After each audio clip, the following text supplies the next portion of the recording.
جس طرح اللہ رب العالمین نے ہر انسان کو ماں کی کوکھ سے آزاد حیثیت میں پیدا کیا ہے، بالکل ہمارے خالق، ہمارے مالک اور ہمارے پیغمبر محمد الرسول اللہ صلی اللہ علیہ وسلم نے ہر انسان کو فریڈم آف اسپیچ دے رکھی ہے، فریڈم آف اوپینین کا حق دے رکھا ہے، اظہار رائے کا حق دے رکھا ہے، یعنی ہر شخص ایک رائے رکھنے کا حق رکھتا ہے، اب وہ مذہبی رائے ہو، وہ سیاسی رائے ہو۔ اگر سورہ ہود کی آیت نمبر 112 کا ہم مطالعہ کریں تو 118 کا، تو رب العالمین فرماتے ہیں وَلَوْ شَاءَ رَبُّكَ لَجَعَلَ النَّاسَ أُمَّةً وَاحِدَةً، اگر رب العالمین کا منصوبہ انسانوں کے معاملے میں یہ ہوتا کہ سارے انسانوں کی رائے ایک ہو، سارے انسانوں کی زبان ایک ہو، تو ایسا ہو سکتا تھا، لیکن وَلَا يَزَالُونَ مُخْتَلِفِينَ، انسانوں کے معاملے میں اللہ رب العالمین کا منصوبہ یہ ہے کہ انسان آزاد ہے، انسان اختیار رکھتا ہے، انسان ایک مرضی رکھتا ہے، انسان ایک چاہت رکھتا ہے، اسی لیے انسانوں کی زبانیں بھی مختلف ہوں گی، انسانوں کی آراء بھی مختلف ہوں گی۔ اب غور کریں کہ ہمارے نبی محمد الرسول اللہ صلی اللہ علیہ وسلم نے انسانوں کے اظہار رائے کے حق کو کس درجے میں تسلیم کیا ہے۔ دیکھیں، جب بھی ہمارے نبی صلی اللہ علیہ وسلم نے محمد بن عبداللہ کی حیثیت سے کوئی بات کہی، صحابہ کرام رضوان اللہ علیہم اجمعین کو مجبور نہیں کیا کہ میں جو کہہ رہا ہوں اس کو مان لو، تسلیم کر لو، لیکن جب آپ نے محمد الرسول اللہ کی حیثیت سے بات کی ہے، جب آپ نبوت اور رسالت کے مقام پر کھڑے ہو کر کوئی بات کرتے ہیں تو پھر ظاہر ہے کوئی رائے معنی نہیں رکھتی۔ اب رسول کے مقابلے میں، نبی کے مقابلے میں کوئی رائے پیش کرنا یہ بغاوت ہے، یہ غداری ہے، لیکن جب ہمارے نبی محمد الرسول اللہ صلی اللہ علیہ وسلم نبوت اور رسالت کے مقام پر کھڑے ہو کے کوئی بات نہیں کر رہے بلکہ محمد بن عبداللہ کے اسٹیج پر کھڑے ہو کر کوئی بات کر رہے ہیں، تو وہاں اللہ کے رسول صلی اللہ علیہ وسلم نے صحابہ کو باقاعدہ حریت فکر دی، حریت فکر کی تخم ریزی ہمارے رسول صلی اللہ علیہ وسلم نے صحابہ کے ذہن کے اندر کی۔ میں دو مثالیں آپ کے سامنے رکھوں، بڑی معروف مثالیں ہیں، ایک بار پھر اپنے ذہنوں میں تازہ کریں آپ۔ عائشہ صدیقہ رضی اللہ تعالیٰ عنہ کی ایک لونڈی تھی بریرہ، جب تک وہ لونڈی تھی ایک غلام مغیث کے نکاح میں تھی،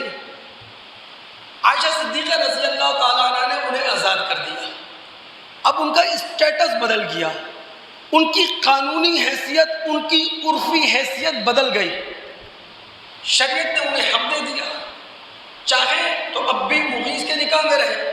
اور چاہے تو اپنا نکاح فسخ کروا لے۔ بریرہ رضی اللہ تعالیٰ عنہ نے آزادی حاصل ہو جانے کے بعد مغیث سے نکاح فسخ کروا لیا۔ مغیث مدینہ کی گلیوں میں بریرہ کے لیے آنسو بہاتا پھرتا تھا، مجنون بنا پھرتا تھا۔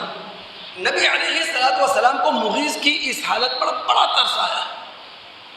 نبی علیہ الصلوۃ والسلام نے ایک موقع بریرہ سے کہا لو راجعتہ، اگر تم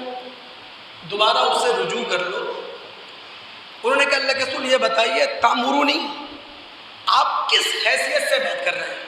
اگر پیغمبر کی حیثیت سے بات کر رہے ہیں، رسول کی حیثیت سے بات کر رہے ہیں، نبی کی حیثیت سے بات کر رہے ہیں